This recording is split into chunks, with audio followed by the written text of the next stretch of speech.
evening, everyone. Magandang hapon po muli sa inyo lahat. I just arrived from Holy Land. Yan. Para ma-inggit kayo. Doon po ako nagkasakit.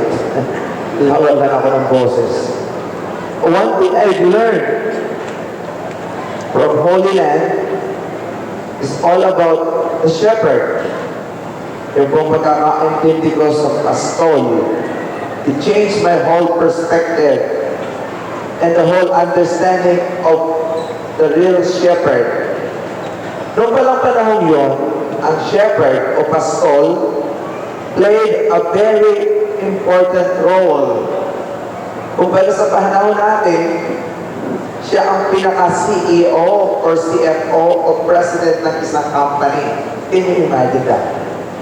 Akala ko, because I'm judging a pastor or a shepherd in our time, during the time of Jesus, ganoon din ang pagkakakilala nila sa pastor. Hindi pala.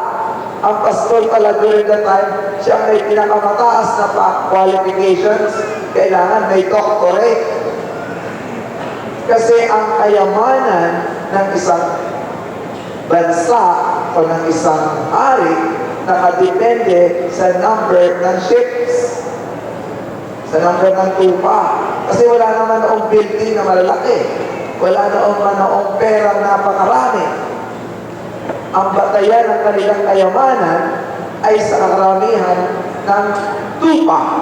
So kailangan, the first qualification of the shepherds, kailangan siya ay honest. Yung kanyang integrity is supreme.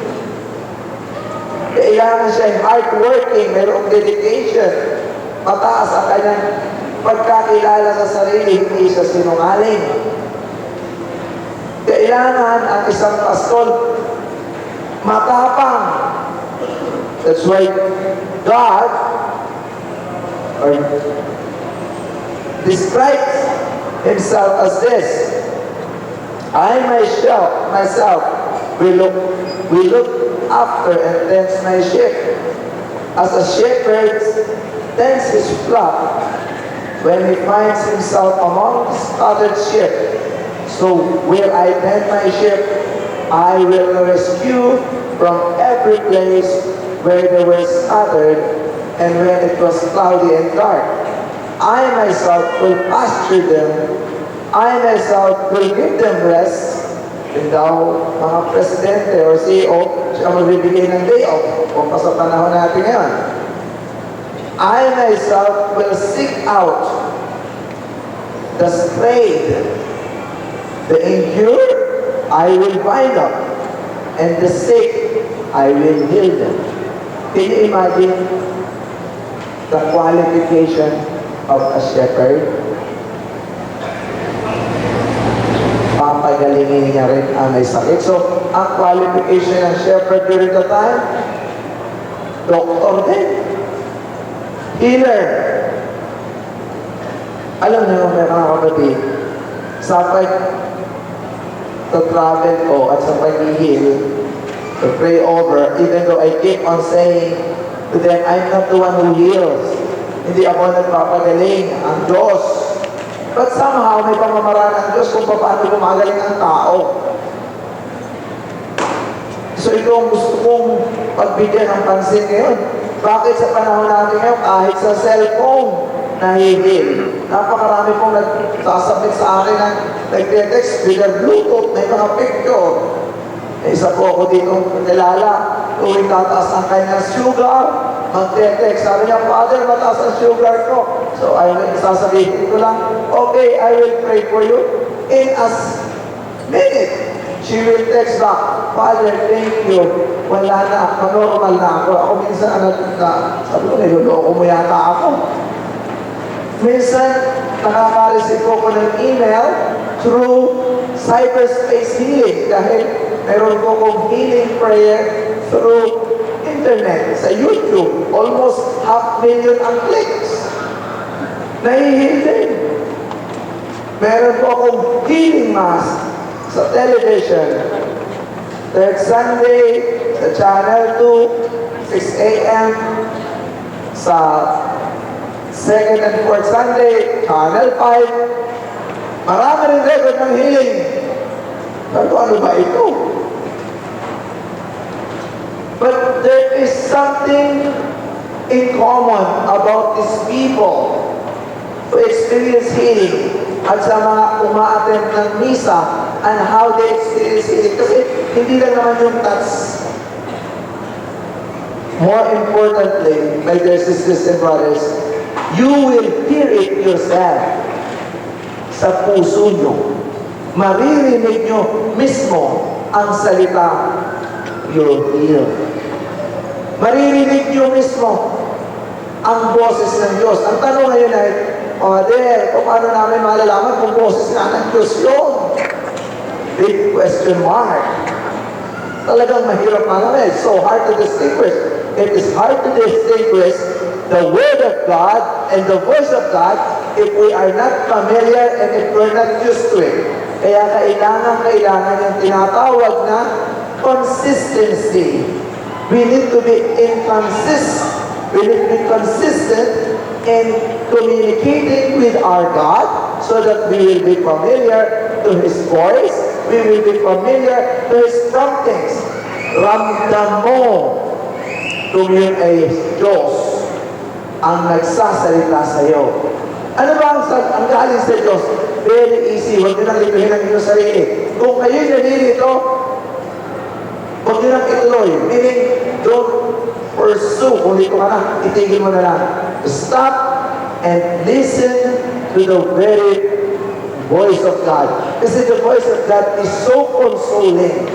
If right now you're sick, if right now your spirit is so low, parang ang baba-baba ng iyong steam or yung iyong energy level, ang baba.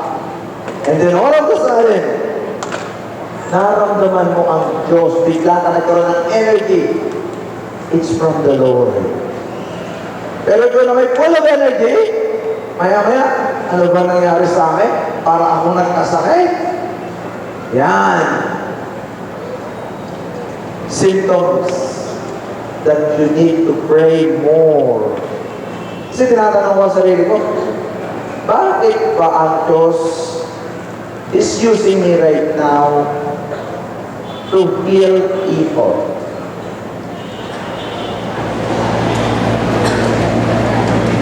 Para mga kapatid, this healing will lead to salvation.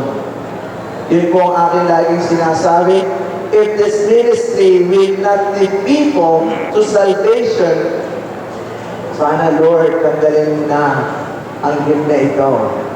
Because it's not from God. The very reason why God is healing His people is in order for each and everyone to be saved. That is the very reason why this gift exists. And for those people who will experience healing, it is automatic. Automatic po yung gagawin ninyo. Ang pinapagawa ni Jesus, na pagka siya ay nagutom, may nakita kang gutom, maaawa ka at magbibigay ka ng pagkain. Kung ikaw ay nagpa-heal, pagkatapos mong ma-heal, lalo ka naman sumungit. Pagkatapos mong ma-heal, lalo kang parang pinasok ka ng demonyo.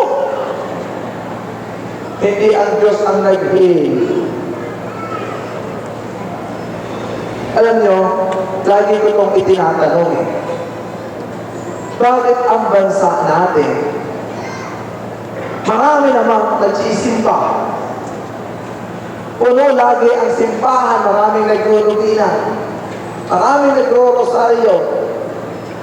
Bakit ang daming nagugutom? We're bragging to all over the world that we are the only Catholic country in Asia. And yet, parang nahihirapan tayong makita ito. So we are religious. but we are not that spiritual. I think that is a challenge. We are highly sacramentalized. Oh, daming santo ng mga yan. Pagka nakakakita ng bagong rosaryo, ang daming rosaryo. Pag nakita mo ang mga bag, ang daming nominaryo. Pag nakausap mo naman, Diyos ko po, Panginoong Jesus, ang pagkatapang-tapang, para kami nakausap na leon. Masyado matigas ang puso. Kailangan tanungin yan. Bakit?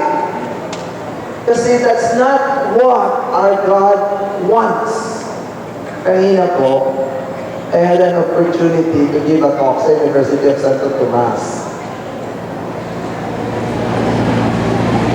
Ang topic na ibigay sa akin ng mga madre, the healing power of forgiveness.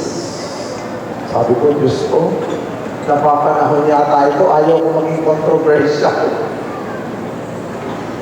There is power in forgiving. Yun pala ang pinaka-powerful statement na magagawa natin sa lahat. At ito po ang aking ipinagdarasal na sana ang lahat ng tao matutong magpatawad. Sana ang idinidikta ng mga pangyayari sa buhay natin hindi ma-magnify o ma-edify sa bawat isa ang katigasan ng puso kung hindi ang pusong katulad ni Jesus. Sana hindi natin i-promote ang revenge. Sana hindi natin i-promote ang pagiging vindictive because we are Christians.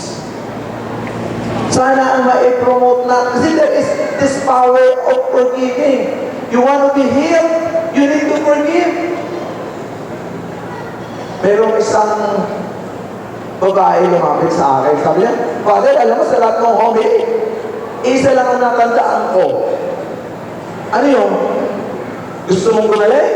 Kailangan ikaw magpatawad. And nung narinig ko yung Father, yun na lang ang tinandaan ko. Gumaling ako. It's to forgive is not an option. To forgive is a must. Why we need to forgive?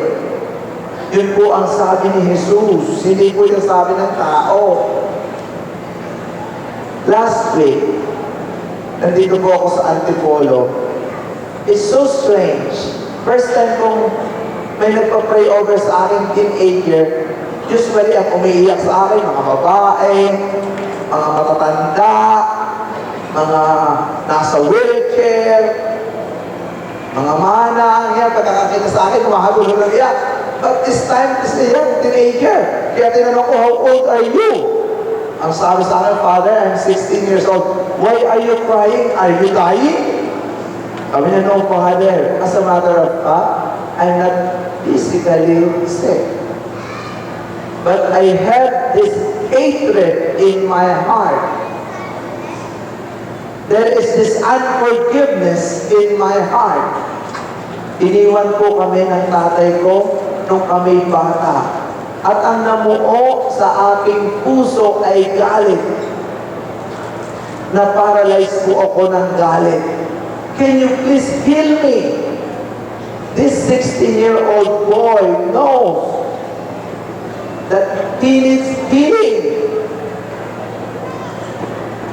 Nalaman niya na kailangan niyang ma-heal sa galit. Ang healing hindi lamang physical, emotional din. Kaya may nagtatanong sa akin, Father, pag pumunta ba kami ng healing mas ko, sigurado kami kagaling. Balita ko, meron din hindi nagaling eh. But ang sabi ko ay ito, for those who will come to Mass, for those who will come and celebrate the Eucharist and experience the very love of God, and hear the word of God. That is healing. Sa mga makakaunawa, sa mga makakarinig ng salita ng Diyos, yun po ay kagalingan. Kailangan din pong mahil ang ating pangunawa. Kailangan mahil ang ating dibdib, ang ating puso na puno ng galit. Ilan dito ang maraming kagalit? Ilan dito ang maraming kaaway? Ilan dito ang hindi nakikipag-initan? Tayo pa naman mga Pilipino, masyado tayong sensitive. And most of the time, we are proud na hindi natin iniiwikan ang ating magulang. You know, Father, I'm not talking to my mom for 15 years now, and I'm very happy about it. Oh my Lord. May mga nagsasabi pa, Father, alam mo, hindi ko iniiwikan, magkasama kami sa bahay. Ang galing natin man-deadma. Salita nga nila, deadmahan nyo. But somehow, we cease to exist. Somehow, we deprive ourselves in experiencing the joy of being alive. Kaya siguro nagkakaroon ng maraming complication. 2 days ago, I was in Ormoc. Sa Ormoc City, napakaraming tao, siguro may 10,000, buong gymnasium puno. May dumating po doon late na. Late. Aalis na ako eh. Pero siguro malayo pa ang pinanggalingan, may daladalang stretcher, may babae, may covered yung mukha ng towel. Sabi ko, ako naman, natatakot tanggalin yung towel sa mukha, baka anong hitsura. So sabi ko sa kasama, pwede bang tanggalin ang towel? Siguro narinig nung may sakit, siya na mismo nagtanggal. O wala naman palang problema mo. Sabi ko, salamat sa Diyos. Sabi ko, what's wrong, ma'am? What do you want me to pray with you? Ang sabi, Father, bedridden ko yan 2.5 years na. Alam mo, isa lang ang tinanong ko, do you believe in God? Hinawakan niya po ang kamay ko. Nung hinawakan ko ang kamay niya, parang yung dating pagkakita ko na very gloomy, parang wala nang buhay, biglang lumakas. Yung paghawak niya ng kamay ko, hindi lang lumakas, umupo at bumaba ng stretcher, naglakad.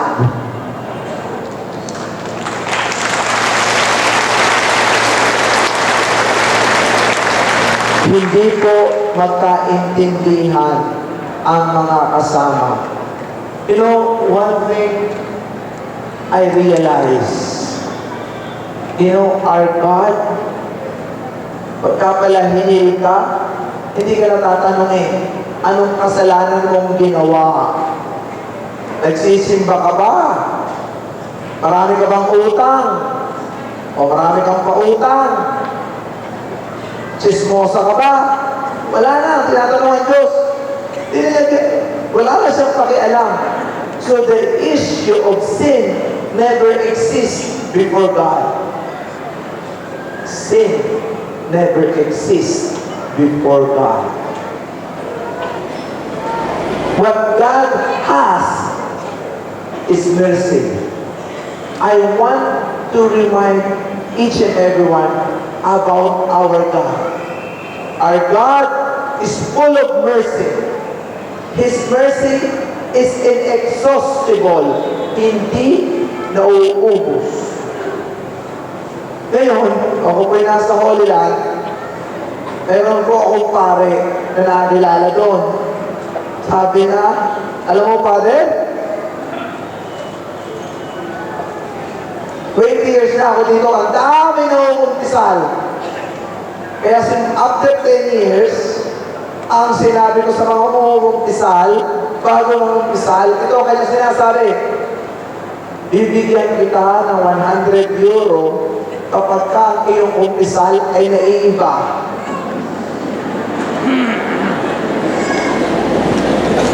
Alam niyo, sabi niya, for 10 years, wala ang aking 100 euro, hindi ko pa naibibigay. Meaning, yung mga kasalanan na inkumpisal na sa kanya, iyon at iyon pa rin. So, my dear sisters and brothers, tayo lang most of the time ang nagpapahirap sa ating sarili. What this God is telling us is this: can you please do not be hard on yourself? Huwag niyo pong parusahan ang sarili niyo at huwag niyo pong parusahan ang iba. This life is so beautiful and our life in this world is not very long. Can we please enjoy this life and let us enjoy it together? Ang ganda ng buhay. Most of the time, tayo ang nagpapahirap, nagpapakomplicate ng buhay. Ang dali-dali ng buhay. Ang simple-simple, pinahihirap natin. Mahirap intindihin. Masyadong mataas ang standard. Masyadong sophisticated. Masyadong maarte. Yan, tuloy, manda kang dalaga. I'm not laying interesting steps there. But what I'm saying here is, I think our God, who is the King, wants each and everyone to enjoy and live life to the full. Our God, who is the King, never let this world, hindi siya umalis ng mundong ito, na hindi sinabi sa atin on how to live our life. At paano ba natin isasabuhay ang buhay? Ito po ang kanyang sinasabi. At pag ginawa natin ito, lalo-lalo na ngayong Pasko, this will be your happiest Christmas. Huwag niyo pong isipin ang inyong sarili sa Pasko. Dahil tatanungin tayo ni Jesus sa Pasko. At ito ang kanyang itinatanong at itatanong, I was hungry and you gave me no food. I am thirsty and you gave me no drink. I am stranger and you never welcomed me.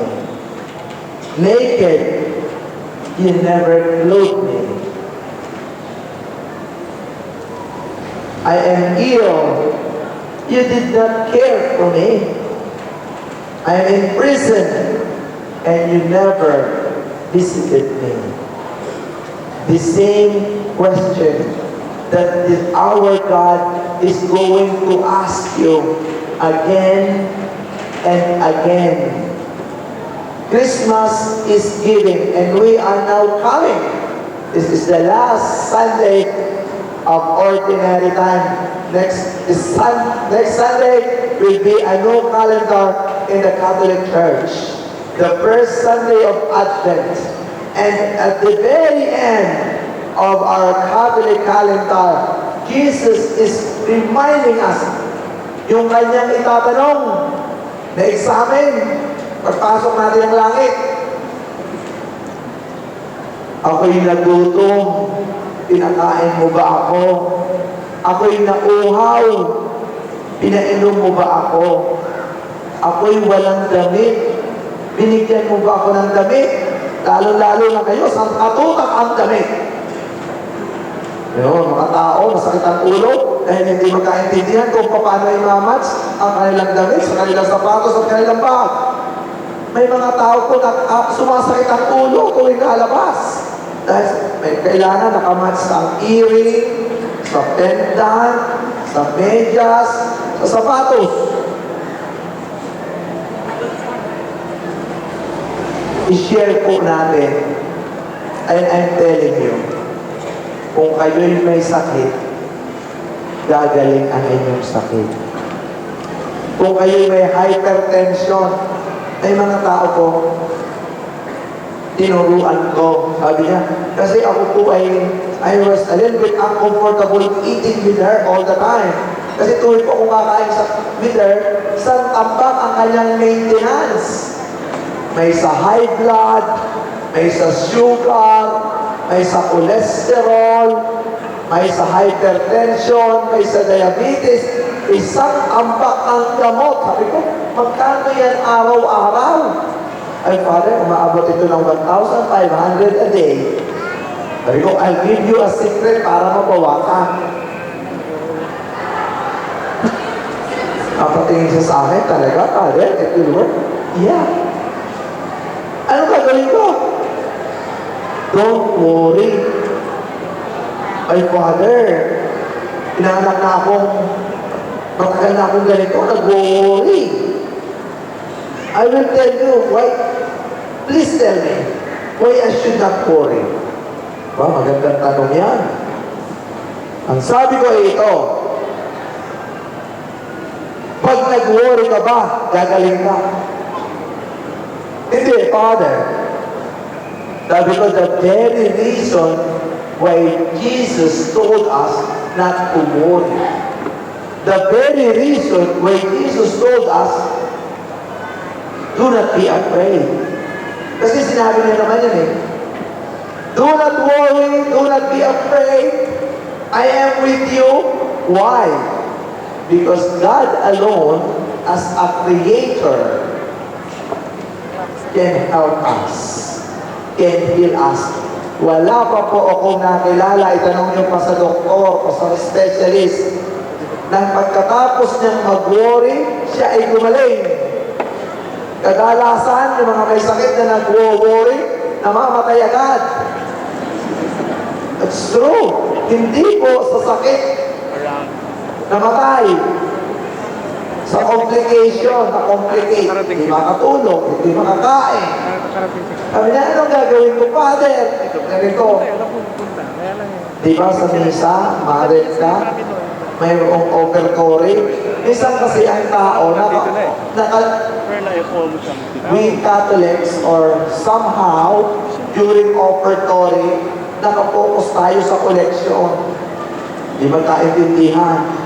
Minsan yun na, and that's not the only offering that Jesus is asking from you. What He is also asking from you is to offer everything to Him, meaning all your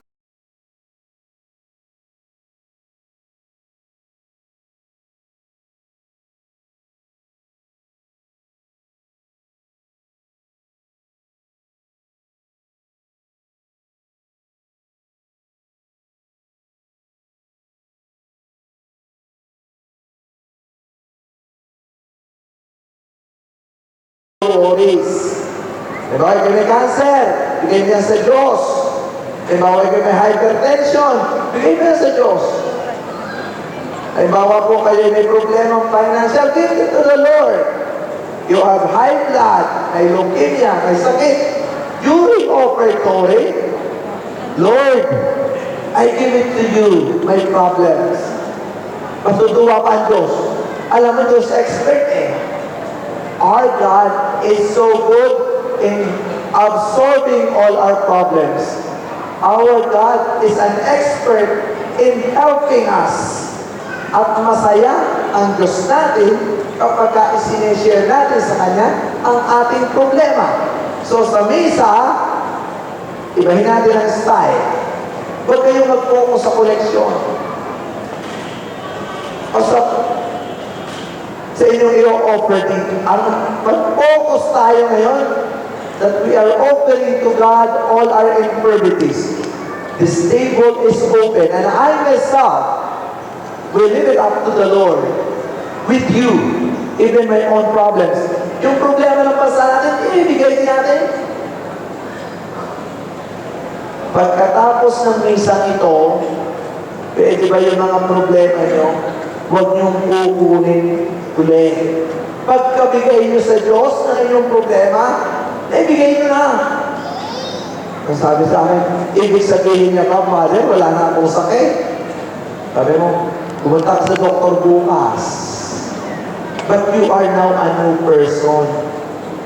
But you are now starting your life new. Bago ka nang nilalang, with new inspiration, with new hope, with vigor, and with zeal. You are now inspired to do good. Kasi karamihan po sa atin, ang nagpapahina ng ating pagtulong sa kapwa ay ang ating mga problema. Kasi sasabihin natin, Father, ako nga may problema eh. Paano ako makakatulong sa iba? Eh di ako muna. And most of us are scared to give. Most of us are scared to share. Takot po tayong tumulong. Takot tayong magbigay. Ang iniisip natin, paano naman pag tayo ang nawalan? Baka walang tumulong. Very practical. But that's now how it works in our spiritual life. In our spiritual life, and for those who are matured in their faith, you will rely only on the Lord. And this Lord of ours, who is the King of Kings, will provide to each and everyone whatever we need. Kung ano man ang kailangan at problema natin sa buhay, ibibigay dahil siya ang ari, ang Panginoon natin na kanyang sinabi in today's first reading, I will rescue you from every place where you are scattered. I myself will pasture you. I myself will give you rest, says the Lord. I myself will bring you back when you are injured. I myself will heal you when you are sick. And this is our God. And let us enjoy the privilege of having this kind of God. Amen.